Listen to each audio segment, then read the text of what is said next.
Hello everyone, আমি তোমাদের তানজিমুল ভাইয়া। আজকে আমরা সরলরেখার যে এডমিশনের ক্লাসগুলো করতেছি তার দ্বিতীয় ক্লাস। আজকে আমরা অন্তর্বিভক্ত এবং বহির্বিভক্ত যে টপিকটা আছে বিভক্তিকরণ, এটা নিয়ে আলোচনা করব। যেহেতু আমাদের এডমিশন বেস ক্লাস, সুতরাং আমরা সূত্রের প্রমাণ বা এই টাইপের আলোচনাগুলোতে যাব না। ইউনিভার্সিটিতে আমরা যে টাইপের কোশ্চেনগুলো বেশি ফেস করি, আমরা সেই কোশ্চেনগুলো সলভ করব। তবে আমরা যদি সূত্রগুলো এক নজরে দেখে নিই, তাহলে আমরা জানি যে অন্তর্বিভক্ত সূত্রের বেলা প্লাস হয় এবং বহির্বিভক্ত সূত্রে মাইনাস হয়। আর যদি আমরা মধ্যবিন্দু বের করতে যাই, তাহলে আমরা যোগ করে 2 দ্বারা ভাগ করি। এগুলো কমন জিনিস, একাডেমিকে তোমরা করে আসছো। এখন এই যে তোমরা যে অন্তর্বিভক্ত বা বহির্বিভক্ত করতেছ, এই সূত্রটার যে প্রমাণটা আছে, তোমরা যদি মূল বইয়ের প্রমাণটা দেখো, তাহলে সদৃশকোণী ত্রিভুজ থেকে যে প্রমাণটা করতে হয়, সেই প্রমাণটাতে কিন্তু এই সূত্রটা ব্যবহার করা হয়। এই সূত্রটা কি? এই সূত্রটা হচ্ছে, মনে করো তুমি এই যে দুইটা বিন্দু জানো আর কত অনুপাতে বিভক্ত করছে m1 m2 জানো, তখন তোমরা বিভক্তকারী বিন্দু বের করার সময় উপরের সূত্রটা ব্যবহার করো। কিন্তু আমি যদি তোমাকে বলি যে তুমি দুইটা বিন্দু জানো, তৃতীয় বিন্দু জানো, কি অনুপাতে বিভক্ত করছে এটা বের করো, তখন তোমরা এই সূত্রটার হেল্প নিতে পারো। m1/m2 equal to x1 minus x by হচ্ছে x মাইনাস x2। তবে y দিয়েও সেম উত্তর আসবে। যদি এই রেজাল্টটা ঋণাত্মক আসে তাহলে বহির্বিভক্ত, ধনাত্মক আসলে অন্তর্বিভক্ত। সামনে এই টাইপের অঙ্ক আমি দেখাই দিব, অঙ্ক দেখলে বিষয়টা বুঝতে পারবা যে আমি তোমাদেরকে এই টাইপটা থেকে কি বোঝানোর চেষ্টা করছি। দেখো, আমরা যদি কোশ্চেনে চলে আসি, তাহলে তো এই যে অন্তর্বিভক্ত 5:3 একদম বেসিক অঙ্ক, অন্তর্বিভক্ত সূত্র অ্যাপ্লাই করলেই হয়ে যাবে। তুমি যদি বহির্বিভক্ত সূত্র অ্যাপ্লাই করো, তাহলে মাইনাস অ্যাপ্লাই করলেই তোমার এই অঙ্কটাও হয়ে যাবে। এগুলো একদম বেসিক অঙ্ক। তবে তোমাদের আমি এই অঙ্কটা নিয়ে একটু কথা বলি, এই অঙ্কটা নিয়ে তোমাদের সঙ্গে একটু কথা বলার দরকার আছে। সেটা হলো, আমরা যে অন্তর্বিভক্ত বা বহির্বিভক্ত যেটারই সূত্র অ্যাপ্লাই করি না কেন, দেখো এখানে কি কি বলা হয়েছে, এটা এ আর এটা হচ্ছে বি বিন্দু। ওকে, এটা এ বিন্দু, এটা হচ্ছে বি বিন্দু। এ বিন্দুর স্থানাঙ্ক এবং বি বিন্দুর স্থানাঙ্ক এটা। আমরা এ বিকে বর্ধিত করব সি পর্যন্ত, সিটা হচ্ছে বহিস্থভাবে বিভক্ত করছে। এখানে রিলেশনটা এমন যে এই এ বি যত আর এই বিসিটা তোমার হচ্ছে বিসির তুলনায় এবিটা হচ্ছে 3 গুণ। তার মানে বিসি যদি 1 হয়, বিসি যদি 1 হয়, তাহলে এবিটা 3 × 1 মানে 3, তার মানে এটা হচ্ছে তার 3 গুণ। এবিটা ওইটার তুলনায় এটা হচ্ছে 3 গুণ, এটা বলা আছে। এখন আমরা সি বিন্দুর স্থানাঙ্ক বের করব। দেখো, আমার এখানে বিভক্তকারী বিন্দু কে? বিভক্তকারী বিন্দু হলো সি। রিমেম্বার, আমরা দুটি বিন্দু থেকে বিভক্তকারী বিন্দুতে যাব। তাহলে এইখান থেকে আমরা বিভক্তকারী বিন্দুতে যাব এবং এইখান থেকে বিভক্তকারী বিন্দুতে যাব। এটা তো 1, তাহলে এইখান থেকে এটা কত? এখান থেকে এটা কিন্তু, এইখান থেকে এটা কিন্তু 3 + 1 4। তাহলে বহির্বিভক্ত সূত্রে অ্যাপ্লাই করলে আমাকে কিন্তু 4:1 অ্যাপ্লাই করতে হবে। এই সূত্রটা দেখে বা এই জায়গাটা দেখে 3:1 কিন্তু ব্যবহার করা যাবে না। এটা ইম্পর্টেন্ট, এটা মাথায় রাখবা। দেখো, এখান থেকে এই জায়গাটাতে যদি তুমি এইভাবে সলভ না করতে চাও, তুমি যদি বলো যে আমি 3:1 অ্যাপ্লাই করব, তাহলে তোমাকে অন্তর্বিভক্ত সূত্র অ্যাপ্লাই করতে হবে। তুমি অল্টারনেটিভ নিয়মে করতে পারবা। সেক্ষেত্রে তোমাকে বিভক্তকারী বিন্দু ধরতে হবে বি, আর এটাকে ধরতে হবে 3, এটাকে ধরতে হবে 1। তখন তোমাকে অন্তর্বিভক্ত সূত্র প্লাসের সূত্রটা অ্যাপ্লাই করতে হবে এবং বিভক্তকারী বিন্দু ধরতে হবে বি, আর এইটার মানটা তোমার জানা নেই। ওই বিভক্তকারী বিন্দু জানো, এই পাশের মান জানো না। তুমি যদি 3:1 এর অন্তর্বিভক্ত সূত্র অ্যাপ্লাই করো, তাহলে কিন্তু এটা তুমি বের করতে পারবা। এদিকে যেতে পারো, তবে একটা কথা মাথায় রাখবা, বহির্বিভক্ত সূত্র অ্যাপ্লাই করতে গেলে আমাকে বিন্দু দুইটা থেকে বিভক্তকারী বিন্দুতে যাইতে হবে। এই জন্য এটা তোমার 4:1। তাহলে এই অঙ্কটা এভাবে করে নিতে হবে, এটা ইম্পর্টেন্ট অঙ্ক। যদি আমাদেরকে সমত্রিখণ্ডক বিন্দু বের করতে বলে, তাহলে সমান 3টে খণ্ডে বিভক্ত করলে আমরা কি পাবো? মাঝে 2টা বিন্দু পাবো। আমরা মাঝে 2টা বিন্দু পাবো। মাঝে 2টা যদি বিন্দু পাই, তাহলে এইখান থেকে যদি আমরা এই বিন্দুটা বের করতে চাই, তাহলে এটা 2:1। আর আমরা যদি এই বিন্দুটা বের করতে চাই, তাহলে এটা হচ্ছে 1:2। তাহলে আমরা 2:1 আর 1:2 তে বিভক্ত করে এরকম অন্তর্বিভক্ত সূত্র ফেলায় 2টা বিন্দু বের করে নিতে পারবো। এগুলো গেল বেসিক সূত্রগুলোর ডিরেক্ট আলোচনা, মানে ডিরেক্ট সূত্রগুলোর অ্যাপ্লিকেশন। আমরা এটার একটু শর্টকাট টেকনিক দেখব, অল্টারনেটিভ ওয়ে দেখব, যেটা সরলরেখার অনেক অঙ্ককেই খুবই সামারাইজ করে দেয় এবং দ্রুত সলভ করা যায়। আমরা চলে আসো এই অঙ্কটার বেলায় দেখি। এখানে যদি আমরা এই অঙ্কটা দেখি, এই অঙ্কটাতে কি করা হয়েছে? এই অঙ্কটাতে 1 4 আর হচ্ছে 9 12। আচ্ছা, এই বিন্দুটা হচ্ছে 1 4 আর এই বিন্দুটা হচ্ছে তোমার 9 12। ওকে, এখন আমাকে এইটাকে বিভক্ত করতে বলছে 5:3। তার মানে এমন একটা বিন্দু যার এই পাশে 5 অংশ আর এই পাশে 3 অংশ। ভালো করে বুঝো আমি যা বলি। এই পাশে 5 অংশ, এই পাশে 3 অংশ, তাহলে মোট কত অংশ? 8 অংশ। 8 ভাগে বিভক্ত করা হয়েছে, যার 5 ভাগ এই পাশে, বাকি 3 ভাগ ওই পাশে। আচ্ছা, নোটিস করো তো, এইখানে তোমার এই বিন্দুটা কত? 1, আর এটা কত 9 1 9 হইছে কত বাড়ছে 8 বাড়ছে কত খণ্ডে বিভক্ত 8 খণ্ডে বিভক্ত 8 খণ্ডে 8 বাড়ছে প্রতি খণ্ডে 1 বাড়ছে প্রতি খণ্ডে 1 বাড়ছে তাহলে প্রতি খণ্ডে যদি 1 বাড়ে তাহলে এই পাশে আছে 5 খণ্ড তাহলে 5 খণ্ডে কত বাড়বে 5 বাড়বে 5 খণ্ডে যদি 5 বাড়ে তাহলে 1 আর 5 বাড়লে কত হবে 6 তাহলে এই বিন্দুটা হচ্ছে 6 এইটা এবার y এর মান দেখো y এর এই বিন্দুটা কত বলো তো y এর এই বিন্দুটা হচ্ছে তোমার 4 আর এই বিন্দুটা হচ্ছে 12 সেম এটা তো 8 বাড়ছে 8 খণ্ডে 8 বাড়ছে প্রতি খণ্ডে 1 বাড়ছে এপাশে 5 খণ্ড তাহলে 4 থেকে 5 বাড়লে এটা হবে 9 তার মানে এই বিন্দুটার স্থানাঙ্ক হচ্ছে 6,9 তুমি আরেকটা দেখো এই যে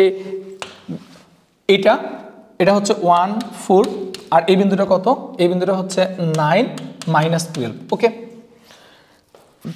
1 9 8 বাড়ছে 3:5 এই পাশে 3 ভাগ এই পাশে 5 ভাগ মোট কত ভাগ 8 ভাগ 8 ভাগের মধ্যে এটা 8 বাড়ছে প্রতি ভাগে 1 বাড়ছে এই পাশে 3 ভাগ আছে তাহলে 3 বাড়বে 1 থেকে 3 বাড়লে এটা হবে 4 ওকে এইবার y এর মানটা দেখো y এর মানটা দেখো এটা হচ্ছে 4 আর এটা হচ্ছে -12 4 -12 কখন হবে যখন 4 থেকে -16 করা হবে তখন -12 হবে তার মানে -16 ইট মিন্স 16 কমছে এটা মিন করে 16 কমছে আচ্ছা যদি 16 কমে 8 খণ্ডে 16 কমছে প্রতি খণ্ডে কত কমছে 2 8 খণ্ডে 16 কমছে প্রতি খণ্ডে 2 করে কমছে আচ্ছা প্রতি খণ্ডে যদি 2 করে কমে প্রতি খণ্ডে যদি 2 করে কমে তাহলে এই পাশে আছে 3 খণ্ড 3 খণ্ডে কত কমবে 6 কমবে 4 থেকে যদি 6 বিয়োগ করি তাহলে কি হবে -2 এই যে আমরা অ্যান্সার পেয়ে গেছি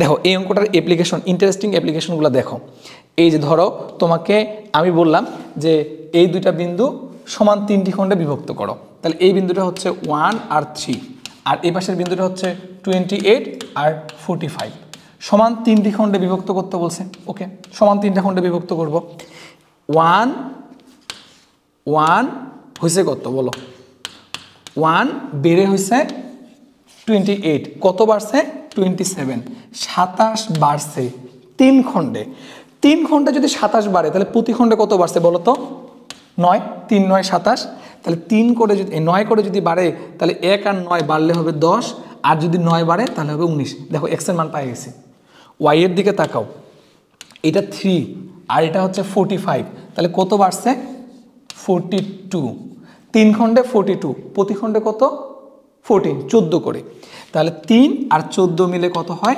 17 আর 17 সঙ্গে আবার 14 যোগ করলে হয় 31 এই যে বিন্দুগুলো পেয়ে গেছে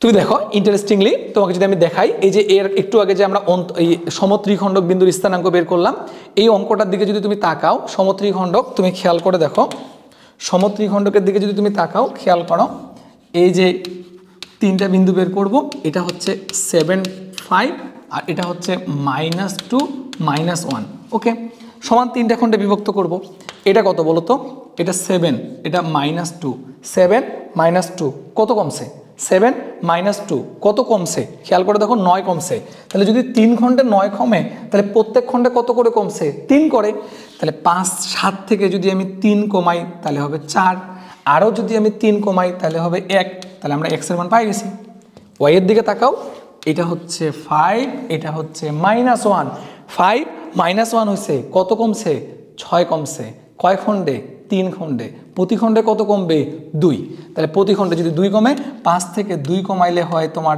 3 3 থেকে 2 কমাইলে হয় 1 তুমি খেয়াল করে দেখো বিন্দুগুলো পেয়ে গেছো অন্তবিভক্ত বা বহির্বিভক্তর যে কোনো অঙ্কই এইভাবে সলভ করা যাবে অন্তবিভক্ত তো অনেকগুলো অঙ্ক দেখাইলাম আমি যদি তোমাদেরকে বহির্বিভক্তর একটা অঙ্ক দেখাই তাহলে তোমরা জিনিসগুলো বুঝতে পারবা বহির্বিভক্ত যদি অঙ্ক দেখাই তুমি খেয়াল করে দেখো আচ্ছা বহিস্থভাবে বিভক্ত করে ঠিক আছে আমরা এই অঙ্কটা দেখি এই অঙ্কটা মনে করো এই বিন্দুটা হচ্ছে 3 -1 আর এই বিন্দুটা হচ্ছে 5 2 ওকে এমন একটা বিন্দু বের করতে বলছে যে বিন্দুটা হচ্ছে 3:4 অনুপাতে বিভক্ত করে আচ্ছা আমি ধরো তোমাদের বোঝানোর জন্য ধরতেছি বিন্দুটা এই পাশে মানে আমি ধরতেছি ইচ্ছা মতো, ভুল হচ্ছে না সঠিক হচ্ছে এটা আইডেন্টিফাই করে দিচ্ছি, তাহলে তোমরা বুঝতে পারবা। আমি যদি এটা সি বিন্দু ধরি তাহলে বিষয়টা কি দাঁড়াচ্ছে, এই বিন্দু থেকে ওই বিন্দুর দূরত্ব হচ্ছে এই যে এইটা থেকে এটার দূরত্ব 3:4। আচ্ছা, তাহলে আমরা সরলরেখাটা বহিস্থভাবে বিভক্ত করলে এটা যদি 3 হয় আর এটা যদি 4 হয়, তাহলে এটা যদি 3 হয় এটা যদি 4 হয়, তাহলে এই দূরত্বটা 3, এই দূরত্বটা 4, এটা মেনে নেওয়া যায়। তুমি যদি ভুল করে ওই পাশে ধরতা তাহলে প্রবলেমটা কি দাঁড়াইতো সেটা আমি তোমাকে দেখাচ্ছি। দেখো দেখো, যদি তুমি ভুল করে সি বিন্দুটাকে ওই পাশে ধরো, ধরো এটা হচ্ছে সি বিন্দু, তাহলে বিষয়টা কি দাঁড়াচ্ছে, এই বিন্দু থেকে দূরত্ব আর এই বিন্দু থেকে দূরত্বের অনুপাত হচ্ছে 3:4। তার মানে এইখান থেকে এখানে দূরত্বটা 3, এইখান থেকে এখানকার দূরত্ব 4, মানে এটা বড় এর দূরত্ব কম, এটা ছোট এটার দূরত্ব বেশি। দেখো জিনিসটা কিন্তু উলটপালট হয়ে যাচ্ছে, মিলতেছে না। তার মানে সি বিন্দুটা এই পাশে না, সি বিন্দুটা আমরা প্রথমে যে পাশে নিয়েছিলাম সেই পাশে ঠিক আছে। তুমি মনে হয় বুঝতে পারছো যে ভুলটা আমি কিভাবে আইডেন্টিফাই করতেছি। আমরা এইটাকে বলতেছি 3 আর এইটাকে বলতেছি হচ্ছে আমরা 4, 3:4। এটা যদি 3 হয় আর এটা যদি 4 হয় তাহলে এটা 1, কারণ 3 আর 1 মিলে তো 4 হচ্ছে। তাহলে এটা এক অংশ, তার তুলনায় এটা 3 অংশ, চিত্রটা অনেক বড় হইতো, আমরা তো জানতাম না, আমরা আর্ট করছি। এটা এক অংশ হলে এটা 3 অংশ, তার মানে 5 থেকে 3 হয়েছে, কত কমছে, 2 কমছে। 5 থেকে 3 হয়েছে, কত কমছে, 2 কমছে। এক অংশে যদি 2 কমে তাহলে 3 অংশে কত কমবে, 3 দুগুণে 6, 6 কমবে। তাহলে 6 কমলে এটার মান হচ্ছে 3 থেকে -6 যদি করি আমরা, 3 থেকে যদি -6 করি তাহলে -3 আসবে। 2 - 1, 3 কমছে এক অংশে, 3 অংশে কত কমবে, 9 কমবে। যদি -1 থেকে -9 করি তাহলে -10 আসবে। দেখো মূল নিয়মের সূত্রটা ফেলাইলেও কিন্তু ওই -3 আর হচ্ছে -10 আসতেছে। তো এটা কোনোটি নয় উত্তর, তোমরা মনে হয় বুঝতে পারছো। বহির্বিভক্ত অঙ্কগুলো এভাবে করা যায়। ওকে, আমরা সামনের দিকে আগাই। এই অঙ্কটার কথা বলতেছিলাম, এই যে দেখো আগে অঙ্কটা দেখা, ইউনিভার্সিটির এই দুটা বিন্দু একটা সংযোগ রেখার এই বিন্দুটা কি অনুপাতে বিভক্ত করে। তোমরা একাডেমিকে কেমনে করো, ইন্টারমিডিয়েটের একাডেমিকে তোমরা k:1 অনুপাতে বিভক্ত করে ধরো, তখন তোমরা k:1 অনুপাতে বিভক্ত করে, মানে এই দুটা বিন্দুকে এই বিন্দুটা k:1 অনুপাতে বিভক্ত করে, এরপরে তোমরা হচ্ছে ওই যে বিভক্তকারী বিন্দু জানো, k:1 দিয়ে সূত্র ফেলায় k এর মান বের করো। k এর মান যদি ধনাত্মক বেরোয় তাহলে অন্তবিভক্ত, ঋণাত্মক বেরোচ্ছে তাহলে এটা বহির্বিভক্ত, যেই অনুপাতে সেটা।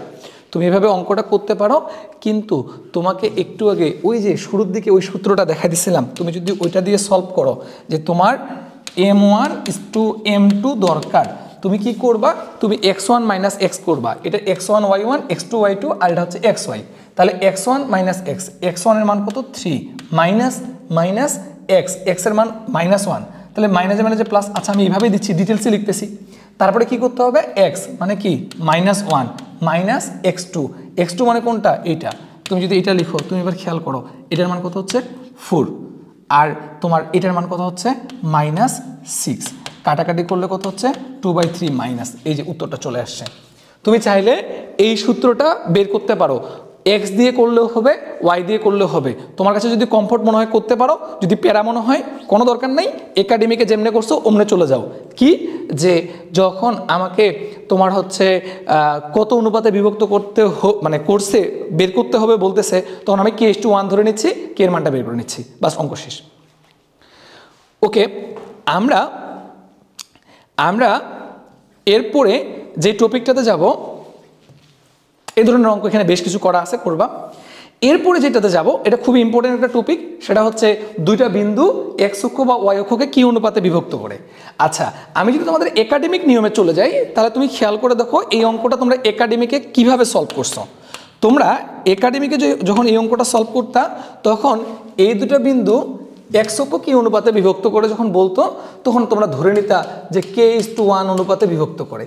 আচ্ছা, k:1 অনুপাতে যখন বিভক্ত করে তখন অন্তবিভক্ত সূত্র ফেলায়, যেহেতু x অক্ষ মানে y এর মান 0, তখন তোমরা এই যে y এর টার্মটাকে 0 লিখে এই যে অ্যান্সারটা বের করো।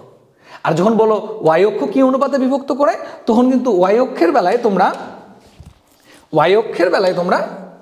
এই যে x এর মান 0 বলো, y অক্ষের বেলা যখন x এর মান 0 বলো তখন এই যে x এর টার্মটাকে 0 করে এখানে k:1 অনুপাতটা বের করো। এটা গেল একাডেমিকের ডিটেলস নিয়ম। আচ্ছা, যদি তুমি এমসিকিউর কথা চিন্তা করো তাহলে তুমি খেয়াল করে দেখো, এক্স অক্ষ কি অনুপাতে বিভক্ত করে? ওয়াই এর অনুপাত। ওয়াই এর অনুপাত কত? 3 আর 7। যেহেতু অন্তর্বিভক্ত বিভক্ত বের করতেছি না, শুধু বিন্দুটা বের করতেছি, তাহলে 3/7টাই উত্তর। আর যদি ওয়াই অক্ষ বলে তাহলে এক্স এর অনুপাতটাই উত্তর। এক্স এর অনুপাত এটা হচ্ছে 2, এটা হচ্ছে 4, 2/4 মানে হাফ। এই দেখো হাফ উত্তর। এক্স অক্ষ বললে ওয়াই এর অনুপাত, ওয়াই অক্ষ বললে এক্স এর অনুপাত। যদি অন্তর্বিভক্ত, দেখো এটার কনসেপ্ট এখানে আলোচনা করা আছে। আমি ভিডিও লেন্থ বড় হয়ে যাবে, যেহেতু শর্ট সময় তোমাদের ইউনিভার্সিটির কোশ্চেনগুলো আমি দেখাচ্ছি। এটা কেন হয়, এটা কিভাবে বের করা যায়, সদৃশকোণী ত্রিভুজের মাধ্যমে এই কনসেপ্টটা সলভ করতে হয়। তো আমি এটার ডিটেলস সলিউশনে যাচ্ছি না, আমি জাস্ট অঙ্ক দেখা দিচ্ছি। এক্স অক্ষ বললে ওয়াই এর অনুপাত, ওয়াই অক্ষ বললে এক্স এর অনুপাত। যদি জাস্ট অনুপাত চাই, কিন্তু অন্তর্বিভক্ত বহিবিভক্ত যদি বলে তাহলে অন্তর্বিভক্ত বহিবিভক্ত বললে তোমরা সূত্রের সামনে মাইনাস নিবা। মানে এক্স অক্ষ বললে মাইনাস ওয়াই এর অনুপাত, ওয়াই অক্ষ বললে মাইনাস এক্স এর অনুপাত। তাহলেই তোমরা কিন্তু ওই যে তারপরে ফাইনালি এই সূত্রে বসানোর পর ফাইনালি যদি ধনাত্মক আসে অন্তর্বিভক্ত, ঋণাত্মক আসলে বহিবিভক্ত। এভাবে তোমরা সলভ করতে পারবা। তার মানে এই অঙ্কগুলা, এই যে দেখো ওয়াই অক্ষ কি অনুপাতে বিভক্ত করে? এক্স এর অনুপাত, তাহলে 7/5 উত্তর। তোমার যদি ইউনিভার্সিটি কোশ্চেন দেখো এইটা, ওয়াই অক্ষ এক্স এর অনুপাত 2/3, অ্যান্সার 2/3। তারপরে তোমার যদি বলে যে তোমার হচ্ছে এক্স অক্ষ কি অনুপাতে বিভক্ত করে, তাহলে ওয়াই এর অনুপাত 4:2, মানে হচ্ছে কাটাকাটি করলে 2:1। তাহলে এই অঙ্কগুলো তোমাদের এভাবে দ্রুত সলভ হয়ে যাচ্ছে। এরপরে যে টপিকটা নিয়ে আলোচনা করতে হয় সেটা হচ্ছে ভরকেন্দ্র। ভরকেন্দ্র আমরা জানি 3টাকে যোগ করে 3 দ্বারা ভাগ করলে ভরকেন্দ্র পাওয়া যায়। খুবই সহজ কনসেপ্ট, এটা নিয়ে আলোচনা করার অত কিছু নেই। শুধু কোয়েশ্চেন করার সময় খেয়াল রাখতে হবে, সামটাইম ভরকেন্দ্র দেওয়া থাকে, অন্য 3টা বিন্দুর মধ্যে 2টা দেওয়া থাকে, আরেকটা বের করতে হয়। তখন আমরা ওই যে ভরকেন্দ্র যেহেতু জানি, ভরকেন্দ্রের মান বসায় দিব, 3টার ভিতরে 2টার মান বসাবো, একটা আননোন ভাগ 3, এখান থেকে এক্স আর ওয়াই বের করে নিব, শেষ অঙ্ক। একদম বেসিক লেভেলের অঙ্ক, পারো তোমরা। শুধু এখানে একটা ইনফরমেশন মাথায় রাখতে পারো, সেটা হচ্ছে কি, সেটা হলো এই যে ত্রিভুজটা, এর যদি বাহুগুলোর মধ্যবিন্দু দিয়ে আমার ভরকেন্দ্র বের করতে বলে, তাহলে এর ভরকেন্দ্র যত, মেন ত্রিভুজের ভরকেন্দ্র তত। আমাকে টেনশন করতে হবে না যে মধ্যবিন্দু দিছে, আমাকে মনে হয় শীর্ষবিন্দু বের করতে হবে, শীর্ষবিন্দু বের করার পর তোমার হচ্ছে ভরকেন্দ্র বের করতে হবে, দরকার নেই। এই 3টাকে যোগ করে 3 দ্বারা ভাগ করলে ভরকেন্দ্র একই হবে। আশা করা যায় এই অঙ্কগুলো পারবা। এই অঙ্কগুলোর প্র্যাকটিস অঙ্ক আছে এইখানে, এই অঙ্কগুলো পারবা, একদম বেসিক লেভেলের অঙ্ক, এই অঙ্কগুলো পারবা। ওকে, এইখানকার মধ্যে তোমাদেরকে যদি আমি একটা অঙ্কর কথা বলি, যেটা তোমাদের মূল বইয়েরও অঙ্ক, গুরুত্বপূর্ণ, এগুলো একদম বেসিক অঙ্ক। 3টা দিয়ে যোগ করে 3 দ্বারা ভাগ করলেই ভরকেন্দ্র চলে আসে। আচ্ছা, এই অঙ্কটা খুঁজতেছিলাম। দেখো এই অঙ্কটা তোমরা কিন্তু মূল বইয়ে এরকম একটা অঙ্ক আছে, এখানে পি কিউ আর আছে, কিন্তু মূল বইয়ে তোমাদের আছে হচ্ছে T1 T2 T3। আমাকে ভরকেন্দ্র বের করতে বলছে যেটা এক্স অক্ষের উপর অবস্থিত। এক্স অক্ষের উপর অবস্থিত হলে ওয়াই এর মান 0, তার মানে ভরকেন্দ্রের ওয়াই এর স্থানাঙ্কটা 0 হবে। তাহলে ওয়াই এর স্থানাঙ্ক আমরা কেমনে বের করি? ভরকেন্দ্র 3টাকে যোগ করে 3 দ্বারা ভাগ করি। এই 3টাকে যোগ করে 3 দ্বারা ভাগ করলে ওটা ইকুয়াল 0, ওটা ইকুয়াল 0। কেন ওটা ইকুয়াল 0? কারণ এটা এক্স অক্ষের উপর অবস্থিত, এক্স অক্ষের উপর অবস্থিত হলে ওয়াই এর মান 0 হয়। সেক্ষেত্রে আমরা সলভ করলেই পেয়ে যাচ্ছি। মূল বইয়ে এই অঙ্কটা যখন ছিল তখন উত্তরটা ওই যে T1 T2 T3 দিয়ে যখন ছিল পি কিউ আর এর জায়গায়, তখন উত্তরটা ছিল T1 + T2 + T3 = 0। ইম্পর্টেন্ট অঙ্ক, মূল বইয়ের অঙ্ক। আশা করে বোঝা গেছে তোমাদের। আমি ওই যে সামনের আগের যে প্রথম ভিডিওটাতে 1 নম্বর ক্লাসে, সেটাতে আমি এই পরিকেন্দ্র বের করার একটা টেকনিক বা শর্টকাট দেখা দিছি। আমরা ভরকেন্দ্র বের করলাম। আরেকটা গুরুত্বপূর্ণ টপিক, সেটা হচ্ছে অন্তকেন্দ্র। অন্তকেন্দ্র যখন বের করি, অন্তকেন্দ্র বের করার সূত্র হচ্ছে এটা। ওই যে যেই অন্তকেন্দ্র বলতে আমরা কোনটা বুঝি, ইনসেন্টার বলতে আমরা যেটা বুঝি সেটা হচ্ছে এই যে একটা ত্রিভুজ, এর ভিতরে যদি একটা বৃত্ত হয় স্পর্শক বরাবর, মানে টাচ করে এরকম বৃত্তের যে কেন্দ্রটা, ওই কেন্দ্রটা বের করতে হবে। এটা বের করার সূত্র কি? সূত্র হচ্ছে ওই ত্রিভুজটা 3টা বাহুর যোগফল নিচে আর উপরে।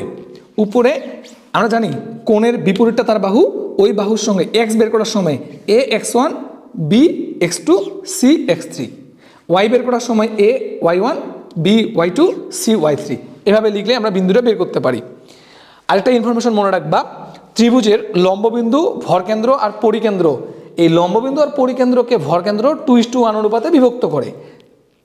কম আসে, বাই চান্স কোশ্চেন দিতে পারে এরকম যে তোমাকে লম্ববিন্দু আর পরিকেন্দ্র দিছি, বলছি ভরকেন্দ্র বের করো, তখন আমি কিন্তু 2:1 অনুপাতে অন্তবিভক্ত হয় এটা বলি নাই, তোমাকে এটা এখান থেকে ইনফরমেশনটা মাথায় রেখে অন্তবিভক্ত সূত্র ফেলায় বের করতে হবে। এই দুটো দেওয়া থাকলে পরিকেন্দ্র বের করতে বলে তুমি হচ্ছে ওই যে মানে তোমার হচ্ছে বহিস্থভাবে যে বিভক্ত করে ওটা সূত্র অ্যাপ্লাই করে বের করতে হবে। আমি তোমাকে এই অন্তকেন্দ্রের সূত্র, এই অঙ্ক দেখে একটা, এই যে দেখো আমার 3টা বিন্দু দেওয়া আছে, দিয়ে বলছে অন্তকেন্দ্রের স্থানাঙ্ক বের করো। 3টা বিন্দু এ বি সি। আমার বাহুগুলো দরকার, আমি জানি কোণের বিপরীতগুলো তার বাহু, তাহলে এটা এ বাহু, এটা বি বাহু, এটা সি বাহু। এ বাহু কই থেকে পাবো? বিসি থেকে পাবো। তাহলে √ ভুজদ্বয়ের অন্তর স্কয়ার প্লাস কোটি দন্তর স্কয়ার, এখান থেকে আমরা কি বের করব? এখান থেকে আমরা হচ্ছে তোমার এ বাহু বের করব। এই এ আর সি থেকে আমি হচ্ছে বের করব, আর এ আর বি থেকে আমরা এটা বের করব।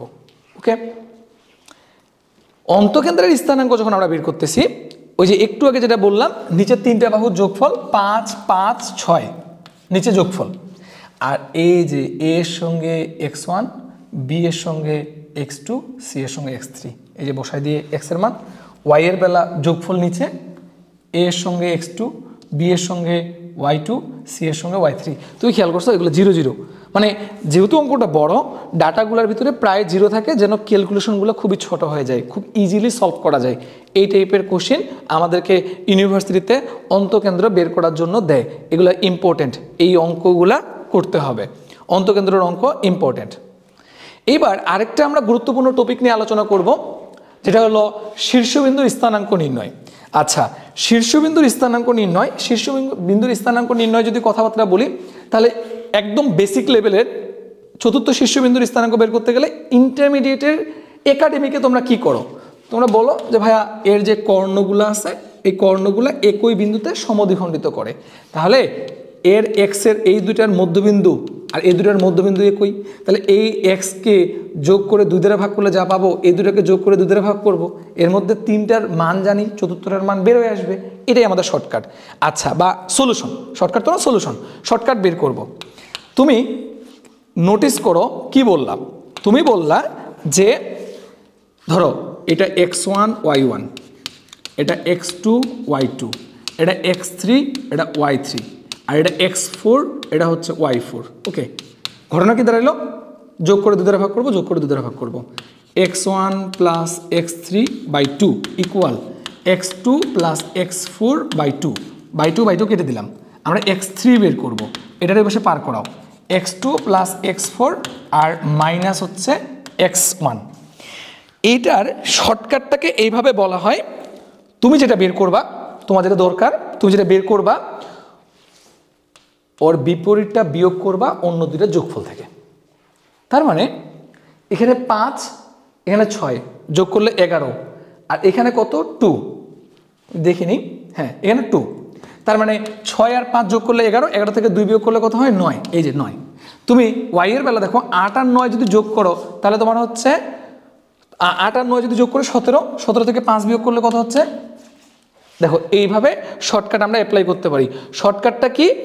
আমরা যে বিন্দুটা বের করব, ওর বিপরীতটা বিয়োগ করব অন্য দুটো যোগফল থেকে। 9 আর 1 10, 5 বিয়োগ করলে 5, 1 আর 3 যোগ করলে 4, 4 থেকে 7 বিয়োগ করলে -3, এই যে বিন্দু। এটা তো একটা শর্টকাট। এর আরও একটা অল্টারনেটিভ শর্টকাট আছে। এই যে তুমি খেয়াল করে দেখো, এই দূরত্বগুলো একই, তার মানে ওই যে শিফটিং, ওই প্রসেসটা এখানে কাজে লাগানো যাবে। ইট মিনস এইটা 5, এটা 9, 5 থেকে 9 বাড়ছে কত? 4, 1 থেকে যদি 4 বাড়াও তাহলে এটা 5 হয়, এই যে 5। এটা 7, এটা 1, 7 1 হয়েছে, 6 কমছে, তুমি যদি 6 কমাও তাহলে এটা হয় -3, বিন্দুটা পাই গেলাম। তুমি এইভাবে গেলেও হবে, 5 1 4 কমছে, 9 থেকে 4 কমাইলে 5 হয়, 7 3 4 কমছে, 1 থেকে 4 কমাইলে -3 হয়। তুমি এই শিফটিং যতটুকু মানে বাড়ছে ততটুকু বাড়াবা, যতটুকু কমছে ততটুকু কমাবা, তাহলে কিন্তু তুমি চতুর্থ বিন্দুর স্থানাঙ্ক বের করতে পারবা। আশা করি তুমি হচ্ছে বিষয়গুলা ক্লিয়ার হচ্ছ। আচ্ছা, ওকে। এরপর এই রিলেটেড অঙ্ক এখানে বেশ কিছু আছে, এই অঙ্কগুলো তোমরা প্র্যাকটিস করতে হবে। এই যে এটা সি বিন্দু বের করতে বলছে, তুমি এই অঙ্কগুলা প্র্যাকটিস করলেই হয়ে যাবে। আচ্ছা, এই অঙ্কটা দেখো, একাডেমিকে কত প্যারা নিয়ে করতা। যখন ত্রিভুজের এই মধ্যবিন্দুগুলো দেওয়া থাকতো বাহুগুলার, তখন শীর্ষবিন্দু যখন বের করতে বলতো, তখন তুমি হচ্ছে ওই যে শীর্ষবিন্দুগুলো, এই যে 3টা বিন্দু দেওয়া থাকলে যখন তুমি শীর্ষবিন্দু বের করতে বলতো, এটারে তুমি তখন x1 y1, এটারে x2 y2, এটারে x3 y3 ধরতা একাডেমিকে। এই দুটাকে যোগ করে 2 দ্বারা ভাগ করলে এইটা, এই দুটাকে যোগ করে 2 দ্বারা ভাগ করলে এটা, এই দুটাকে যোগ করে 2 দ্বারা ভাগ করলে এটা, এইভাবে তখন তুমি সমীকরণ বের করতা, সমাধান করে উত্তর বের করতা। এবার খেয়াল করো, একটু আগে যে শিখলাম, এইটারে তুমি একটা চতুর্ভুজ চিন্তা করো, এই বিন্দুটা বের করবা। শর্টকাট একটা ছিল কি, যেটা বের করবা বিপরীতটা বিয়োগ হবে অন্য দুটার যোগফল থেকে। 4 আর 5 যোগ করলে 9 হয়, 9 থেকে ওর বিপরীত 2 বিয়োগ করলে 7 হয়। -2 আর 0 যোগ করলে -2 হয়, -4 যদি করি বিয়োগ করি তাহলে -6 হয়। আমরা এই বিন্দুর স্থানাঙ্ক পাই গেছি একবারই। শিফটিংও প্রযোজ্য, তুমি খেয়াল করে দেখো, 2 5 3 বাড়ছে, 4 থেকে 3 বাড়াইলে 7 হয়। 4 0 হয়েছে, 4 কমছে, তুমি -2 থেকে -4 করলে -6 হয়। তুমি যদি এবার এই যে এইটারে একটা চতুর্ভুজ চিন্তা করো, সেম কথাবার্তা, এইটা বের করবা, বিপরীত এটা যোগ করে এটা বিয়োগ করো, 5 আর 2 7, 7 থেকে 4 বিয়োগ করলে 3, 0 আর হচ্ছে 4 যোগ করলে 4, 4 থেকে -2 করলে তোমার হচ্ছে 4 -2 মাইনাসে প্লাস হয়ে যাবে, তাহলে 6। তুমি শিফটিং করো তো, 4 থেকে 5 1 বাড়ছে, 2 থেকে 1 বাড়লে 3 হয়, -2 0 হয়েছে, 2 বাড়ছে, 6 4 থেকে 2 বাড়াইলে 6 হয়। সেমভাবে তুমি এই পাশে চতুর্ভুজ চিন্তা করো, এই বিন্দুটা পাই যাবা। দেখো কত ইজিলি এটা সলভ হয়ে যাচ্ছে। এরপরের যে টপিকটা সেটা হচ্ছে আমাদের ক্ষেত্রফল নিয়ে আলোচনা। ক্ষেত্রফল এবং সঞ্চারপথটা আমরা পরের ভিডিওতে আলোচনা করব। ধন্যবাদ তোমাদেরকে এতক্ষণ ধরে ভিডিওটা দেখার জন্য। শুভকামনা তোমাদের জন্য।